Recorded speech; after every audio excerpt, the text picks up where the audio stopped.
दोस्तों, मेरा नाम दिलीप है और मैं एक होटल में काम करता हूँ। उसी होटल की मेरी मालकिन बहू ही हॉट और रोमांटिक है। मैं जब भी जाता होटल में तो मैडम बोलती, दिलीप तुम जल्दी आना करो होटल में। तो मुझे लगता कि मैदान क्यों मुझे जल्दी बुलाती है। फिर एक दिन जब मैं जल्दी गया तो देखा मैडम नहाने बाथरूम में घुसी थी, तो बगल के दरवाजा में एक छेद था। मैं उसे झांकने लगा, मेरी तो हालत खराब हो गई मैडम को देखकर। तभी मैडम निकल तो मैं सीधा हो गया। फिर मैडम बोली, दिलीप चलो मेरे ऑफिस में एक काम है, और बोली, दिलीप कशिश मैडम को अंदर भेजना। अबीर ने कप उठाते हुए दिलीप से कहा और लैपटॉप पर झुक गया। जी साहब, दिलीप ने कहा और खाली कप प्लेट उठाकर बाहर निकल गया। थोड़ी देर में व्हाइट कलर का सादा कॉटन का सूट पहने और हमरंग दुपट्टा सर पर ओढ़े हुए अपने नाम की ही तरह एक पुरकशिश लड़की अंदर आई थी। सलोना चेहरा, बड़ी बड़ी काली आंखें और संजीदगी से उठते कदमों के साथ वह अंदर आ गई थी।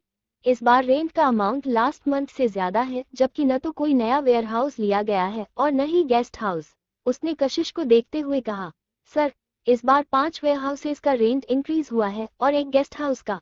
इसी वजह से अमाउंट बढ़ा है। रेंट शीट में ये सभी हाईलाइट किए हुए हैं और नीचे नोट भी लिखा है। उसने बिना घबराए आराम से जवाब दिया था। मुझे इस मंथ का कैश फ्लो चाहिए। कहाँ कितना कितना अमाउंट गया और कहाँ से आया है? वह झुंझलाहट से बोला, सर, मैं कल आपको दे दूंगी क्योंकि आज ऑलरेडी 6 बज चुके हैं और कम से कम 1 से 1.5 घंटा लगेगा बनाने में। So what, I need it today. Okay, उसने कहा और बाहर आ गई। उसे घर भी समय से जाना होता था, लेकिन अबीर उसे हमेशा ऐसे ही वक्त पर काम देता था कि वह निकल नहीं पाती थी। बाहर आकर वह काम में लग गई थी। अकाउंट्स डिपार्टमेंट में आधे घंटे बाद वह अकेली ही रह गई थी। उसने टाइम देखा और फिर से बिजी हो गई। अंदर बैठा अबीर उसे ऑफ लगे कैमरों के जरिए मोबाइल में देख रहा था। ये लड़की उसकी समझ से परे थी। पहले पहले उसे वो पोज करती हुई लगती थी, लेकिन 1 साल से ज्यादा हो चुका था और वह ऐसी ही थी, खुद में सिमटी हुई सी। किसी से भी ज्यादा बातचीत नहीं, हर वक्त काम में लगी हुई, सर पर दुपट्टा जमाए सादे कपड़ों में रहने वाली। उसने आज तक उसे कभी हंसते हुए नहीं देखा था। वो गेहुए रंग की एक खासी खूबसूरत लड़की थी। तीखे नैन नक्श, लंबे बाल, बड़ी बड़ी आंखें, लेकिन वो आंखें बिल्कुल खाली थी। कोई भाव नहीं था उनमें। न प्यार, न नफरत, न सम्मान, न अपमान, न आदर, न तिरस्कार, न दोस्ती, न दुश्मनी, कुछ भी नहीं। बस वो एक अनबूझ सी पहेली। उसे जो मानो उसे चैलेंज कर रही थी कि मुझे समझ कर दिखा। और वह उसे जानबूझकर परेशान करने के लिए अजीब से काम देता था। जैसे कैशफ्लो सॉफ्टवेयर से निकल सकता था, लेकिन उसे उसमें भी एक अलग तरह का बाइफरकेशन चाहिए था। सब कुछ अलग। उसे परेशान करके भी वह खुश नहीं हो पाता था, क्योंकि न तो वह झुंझलाती थी न परेशान लगती थी। वह उस बर्फ सी लड़की को तोड़ना चाहता था, लेकिन ऐसा आज तक न हो पाया था। उसने रिपोर्ट दोबारा चेक की और अबीर को मेल कर दिया। डेस्क की सभी चीजें समेटकर ड्रॉअर में डाली और लॉक कर दिया। तभी साइड में रखा फोन बजा था। उसने रिसीवर उठाया। दूसरी तरफ अबीर था। I need hard copy. उसने प्रिंट आउट निकालकर सिस्टम ऑफ किया और हार्ड कॉपी और अपना बैग उठाकर उसके केबिन की ओर गई। प्रिंट आउट उसे देकर वह निकल गई थी। आ जाओ बेटा, खाना खा लो। आज मैंने तुम्हारी पसंद की बिरयानी और शामी कबाब बनाए हैं।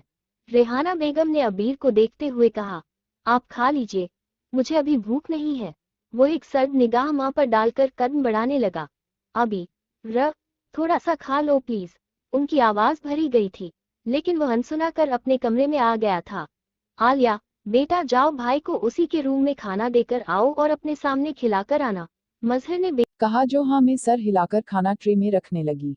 रेहाना, उसे थोड़ा वक्त दो, सब ठीक हो जाएगा। मजहर बीवी को समझाते हुए खाना खिलाने लगे थे। वह अबीर के सौतेले बाप जरूर थे, लेकिन उसे अपने बेटे की तरह प्यार करते थे। रेहाना की शादी अनवर से हुई थी और शादी के 1 साल के अंदर अबीर उनकी दुनिया में आ गया था। अभी अबीर साल भर का भी न हुआ था कि अनवर पर कातिलाना हमला हुआ और उसमें वह बुरी तरह जख्मी हो गए थे और अस्पताल में उनकी बेहोशी के आलम में ही मौत हो गई थी। उसके बाद रेहाना ने बमुश्किल अपनी इद्दत पूरी की और जाने किस डर के तहत अपने बेटे के साथ मायके आ गई। यहाँ उन्हें फिर अपने बचपन का साथी मजहर मिला और टूटे बिखरे वजूद को फिर से समेटने की वजह भी। मजहर पहले से ही उन्हें चाहते थे, लेकिन तब वे इस काबिल न थे कि उन्हें बता सकते या उनके घर वालों से उनका हाथ मान सकते। आज उनका कारोबार सही था और फिर सबके समझाने पर रेहाना और मजहर ने सादगी से निकाह कर लिया। अबीर तो उन्हीं को अपने सगे माँ बाप मानता था, पर कुछ वक्त पहले उसके सामने सच्चाई आ गई थी, और वह भी इस तरीके से कि वह अपनी माँ से भी नाला हो गया था। उस घर में अब वो किसी से बात करता था, किसी के नाज उठाता था और मोहब्बत जताता था, तो वो बस आलिया थी कि उनके रिश्ते में